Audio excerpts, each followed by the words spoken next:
Bonjour les motivés! Dans cette vidéo, nous verrons une synthèse des manipulations de graphes dans le cadre des fonctions associées. Bon travail! La construction du graphe cartésien d'une fonction g au départ du graphe cartésien connu d'une fonction f peut se faire dans les cas suivants en appliquant les transformations indiquées au graphe de f. Nous allons distinguer deux grands types d'opérations.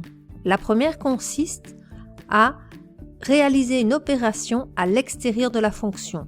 Dans ce cas, seules les ordonnées changent. C'est le cas de g de x est égal à f de x plus m, de g de x est égal à moins f de x, de g de x est égal à k fois f de x, et de g de x est égal à valeur absolue de f de x. Le deuxième type d'opération se passe à l'intérieur de la fonction. Dans ce cas, seules les abscisses changent. C'est le cas de g de x est égal à f de x plus m, de g de x est égal à f de moins x et de g de x est égal à f de k fois x. Voici une synthèse des opérations à l'extérieur de la fonction. Nous allons le lire ligne par ligne et chaque fois, nous allons donner un exemple concret avec une représentation graphique. Pour la plupart, nous allons partir de la fonction usuelle qui est la fonction carré. Quand la fonction g a pour expression analytique g de x est égal à f de x plus m, on ajoute m aux ordonnées des points du graphe de f. Donc le point du graphe de départ, qui a comme coordonnées x, y, devient x, y plus m. Concrètement, nous pouvons dire que le nom de la transformation est une translation verticale de valeur absolue de m unités, soit vers le haut si m est strictement positif, soit vers le bas si m est strictement négatif. La courbe représentée en noir ici est celle de la fonction carré. Nous allons voir comment passer de la fonction carré à la fonction x carré plus 1. Donc nous sommes bien dans le cas f de x plus m. Ici, nous pouvons dire que m est égal à 1. Si je regarde ma théorie, nous allons faire varier les ordonnées des points du graphe de la fonction carré et nous allons chaque fois ajouter une unité aux ordonnées. Donc si je regarde ici le point de coordonnées 1A, j'ajoute 1 à l'ordonnée, ça devient le point de coordonnées 1,2. Le point de coordonnées 0, 0 devient le point de coordonnées 0, 1 et ainsi de suite. Je peux tracer le vecteur ici à nouveau. Je vois bien que pour passer de mon graphe noir à mon graphe rouge, on a effectué une translation verticale de une unité vers le haut. Voyons maintenant le cas où m serait négatif. Donc ici, m est égal à moins 2, puisque je veux représenter le graphe de x carré moins 2. D'après ma théorie, je vais ajouter m aux ordonnées, donc en réalité je vais faire plus moins 2, c'est-à-dire je vais soustraire 2. Donc mon point de coordonnées AA devient A moins 1. Le point de coordonnées 0, 0 devient 0 moins 2. Je peux à nouveau tracer le vecteur. Je peux donc dire que ce graphe, pour passer donc de la fonction carré au graphe de la fonction x carré moins 2, subit une translation verticale de valeur absolue, puisque moins 2 est négatif, valeur absolue de moins 2, donc on dira de 2 unités vers le bas. Voyons la deuxième opération à l'extérieur de la fonction. Si la fonction g a comme expression analytique g de x est égal à moins f de x. Dans ce cas, on change le signe des ordonnées des points du graphe de f. Le point du graphe de départ de coordonnées x, y devient le point de coordonnées x moins y. Donc nous effectuons comme transformation une symétrie orthogonale d'axe x. Dans l'exemple ici, nous allons passer du graphe de la fonction carré à celui de moins x carré. Donc le point de coordonnées AA devient le point de coordonnées A moins 1. Le point de coordonnées moins 1A devient le point de coordonnées moins 1 moins 1. On voit donc que le graphe de départ a subi une symétrie orthogonale d'axe X puisque ce sont les Y qui changent de signe. Donc attention, on change les Y de signe et donc la symétrie est d'axe X. Pour la manipulation suivante, l'expression analytique de la fonction g est g de x est égal à valeur absolue de f de x. Dans ce cas, on change le signe des ordonnées des points ayant une ordonnée négative. Ça veut dire que, concrètement, le graphe va subir une symétrie orthogonale d'axe x appliquée uniquement à la partie du graphe située sous cet axe. Pour passer du graphe de x carré moins a à celui de valeur absolue de x carré moins a,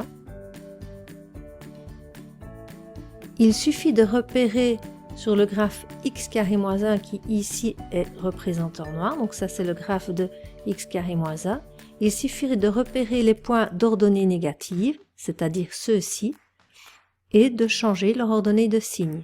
Donc cette partie-ci va devenir cette partie-ci. Ce qui signifie que le nouveau graphe, c'est-à-dire celui de la fonction valeur absolue de x carré moins a, est représenté en turquoise. Donc cette partie-ci est commune.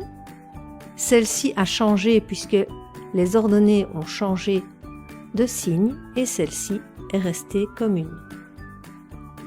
La dernière opération à l'extérieur est celle qui consiste à multiplier la fonction de départ par un réel. Donc, g de x est égal à k fois f de x. Dans ce cas, on multiplie par k les ordonnées des points du graphe de f. Le point de coordonnées xy du graphe de départ devient x, k fois y sur le nouveau graphe. Nous appelons ce type de transformation des déformations verticales. Il faut regarder si la valeur absolue de k est plus grande que a ou comprise entre 0 et a strictement. Si valeur absolue de k est plus grande que a, nous parlerons d'un étirement. Si par contre valeur absolue de k est comprise entre 0 et 1, nous parlerons d'une compression. Voyons comment passer du graphe de la fonction carré, c'est-à-dire x carré, à 3x carré. Dans ce cas-ci, valeur absolue de k est égale à 3, donc est supérieure à a. Nous allons donc parler d'un étirement vertical. Que se passe-t-il au niveau des points? Le point P' de la courbe d'arrivée, donc pour les x, ça reste le même, et les y sont multipliés par k, donc ça devient 3 fois y. Le point de coordonnées AA, donc ici on voit le y qui vaut a, on le multiplie par 3, devient 1, 3. Le point de coordonnées moins AA, on multiplie les y par 3, devient moins 1, 3. Voyons maintenant comment passer du graphe de x carré à celui de 1/2 fois x carré. Dans ce cas-ci, nous constatons que valeur absolue de k est bien comprise entre 0 et 1, puisqu'en fait, valeur absolue de k est égale à 1/2. Au niveau du point de la courbe d'arrivée, nous allons avoir x et 1/2 fois y. Donc je prends le point de coordonnées AA, il devient le point de coordonnées A, 1/2. Je prends le point de coordonnées 2, 4, il devient le point de coordonnées 2, 2. Nous voyons ainsi que cette courbe se compresse, donc nous allons parler dans ce cas-ci de compression verticale. Que se passe-t-il à présent si k est négatif? Donc, comment passer de x carré à moins 3x carré au niveau des graphes? On constate déjà que valeur absolue de k, c'est-à-dire valeur absolue de moins 3 qui est égale à 3 est strictement plus grande que a et que k est négatif. Donc dans ce cas, puisque valeur absolue de k est strictement plus grande que 1, nous allons parler d'un étirement vertical.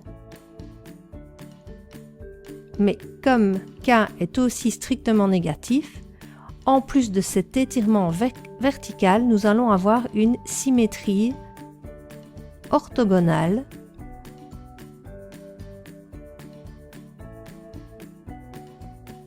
d'axe X.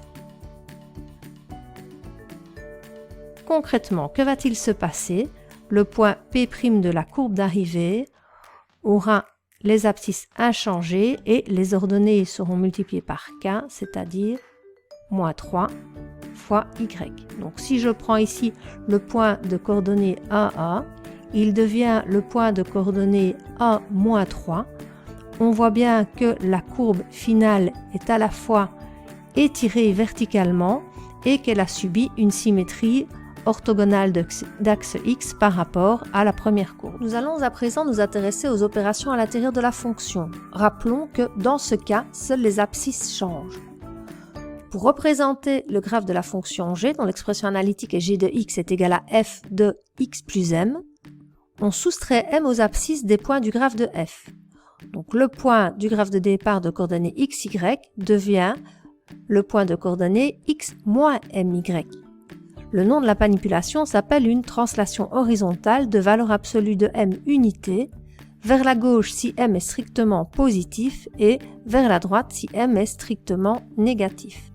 Dans notre premier exemple, nous désirons représenter à partir du graphe de la fonction carré, c'est-à-dire x carré, le graphe de la fonction x plus 1 au carré. Donc, on voit bien qu'on a à l'intérieur de la fonction, c'est tout ce qui est à l'intérieur qui est mis au carré. Donc, dans ce cas-ci, m est égal à a, donc est strictement positif. Nous allons donc effectuer une translation horizontale de valeur absolue de m, c'est-à-dire de une unité, vers la gauche. Donc le graphe ici en noir est translaté d'une unité vers la gauche. On peut regarder au niveau du sommet, le sommet vaut 0, 0, il va devenir moins 1, 0. Prenons un autre poids, le poids de coordonnées moins 1, 71, 2, 91, il va devenir le poids de coordonnées moins 2, 71, 2, 91. Donc on voit bien que le graphe ici représenté en noir a subi une translation horizontale de une unité vers la gauche pour passer au graphe ici en bleu. Prenons maintenant un deuxième exemple pour passer du graphe de la fonction x carré à celui de x moins 2 au carré.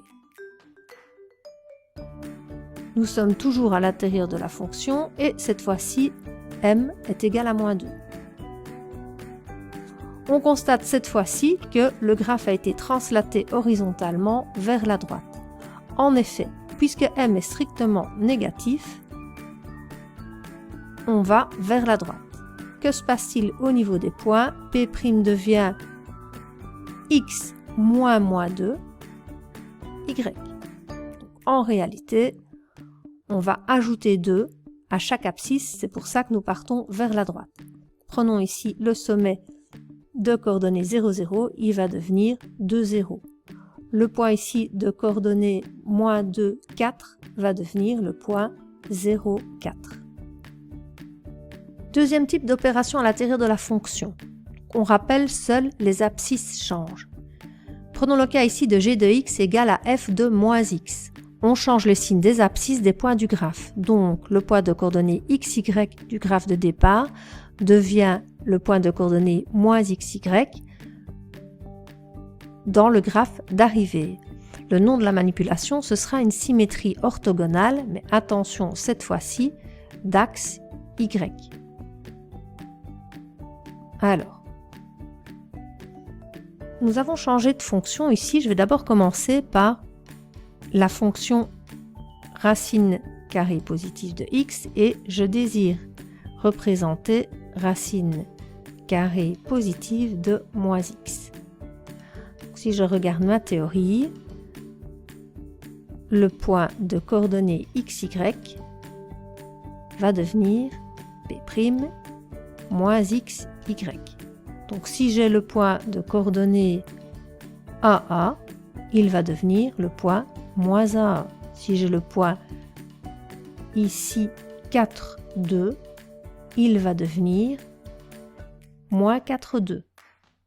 On constate donc que le graphe a subi une symétrie orthogonale d'axe Y. Donc attention, ce sont les X qui changent de signe et c'est une symétrie orthogonale d'axe Y.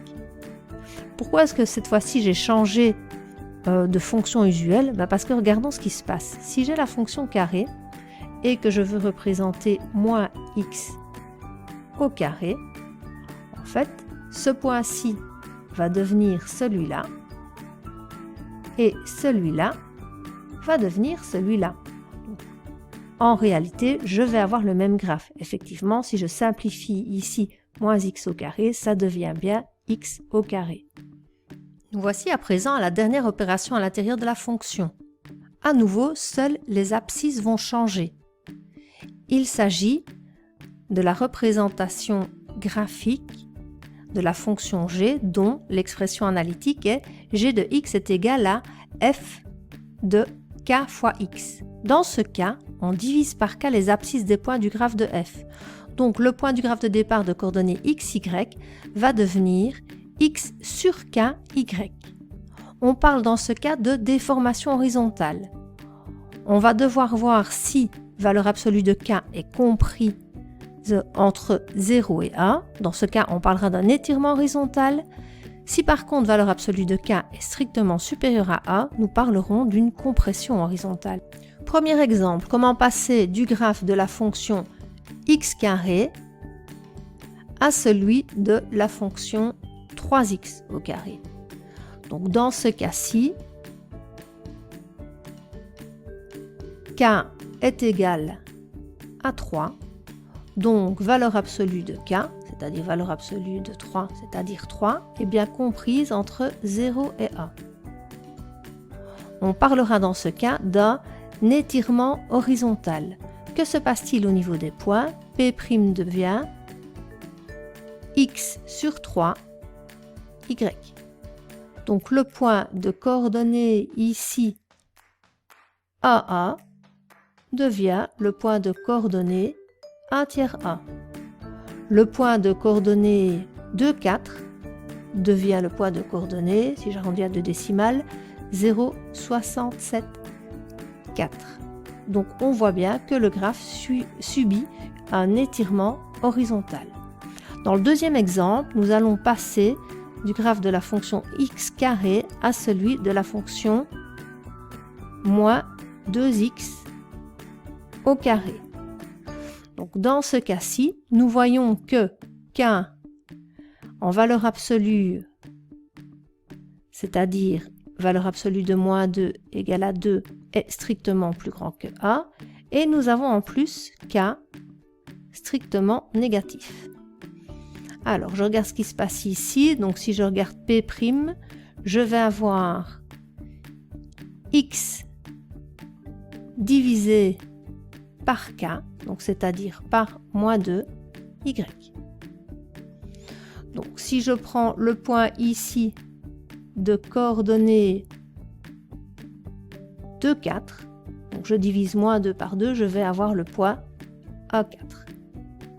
Si je prends le point de coordonnées 2, 4, je vais avoir le point de coordonnées, donc je divise A par moins 2, moins A4. Alors, je peux dire ici que le graphe a subi une compression horizontale, puisque k en valeur absolue est strictement plus grand que a. En plus, k est négatif, donc je peux dire que le graphe subit une symétrie orthogonale d'axe y, qui ne se verra pas ici, puisque au départ, ce graphe est déjà symétrique par rapport à y. Je vais donc prendre un autre exemple pour être plus clair. Je vais donc partir d'une autre fonction usuelle. Je vais partir de la fonction racine carrée positive de x. Et je vais représenter à partir de ce graphe racine carrée positive de moins 2x.